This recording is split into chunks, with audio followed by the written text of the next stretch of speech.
From Studio One in New York, it's Katie. Many women turn to modern science when Mother Nature isn't enough. In 1978, Louise Joy Brown became the first baby born from in vitro fertilization. Since then, the world has seen 5 million IVF babies. The process often creates excess embryos and a complex dilemma for many couples. There are currently more than 600,000 frozen embryos in storage. The options: keep them on ice, donate them for scientific research, or destroy them.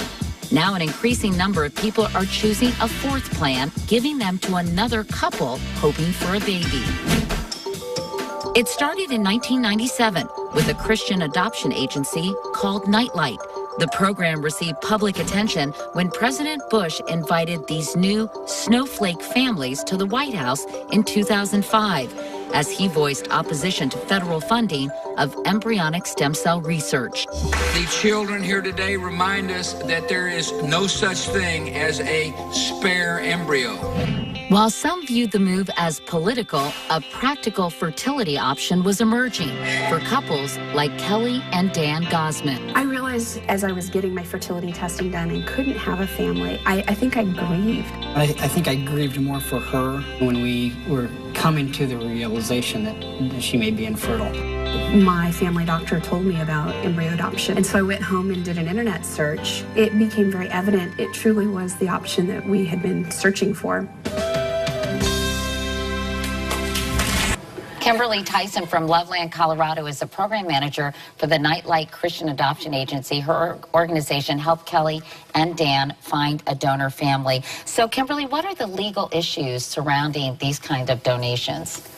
Well, embryo adoption is a process that we follow because the end result that we're hoping for is the birth of a child that isn't genetically related to the parents. And so we're following the best practices of adoption, and then legally it is a transfer of property because embryos are considered property in the United States, not people.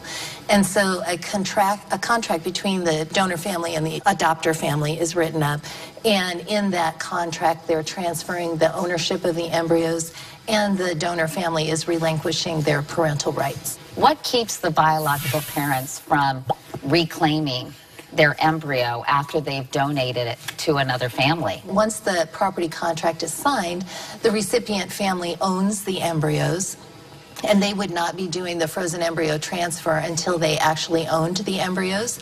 And then in the United States, the woman who gives birth to a child, this is true in every state in our country, is considered the child's legal mother. Are there ever cases where these embryos are donated anonymously? Yes, through our organization, the Snowflakes program, they can donate their embryos anonymously, but we're going to encourage them to do it on some level of openness.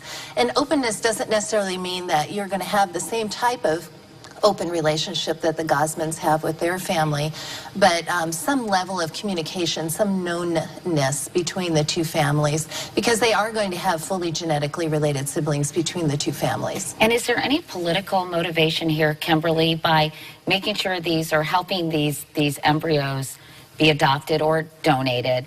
Are you, in a way, your organization trying to discourage embryonic stem cell research? Well, our program was established to help families who have remaining embryos learn about what their choices are for those embryos. One of them is to donate to science. Of course, our preference is that they would donate to another family.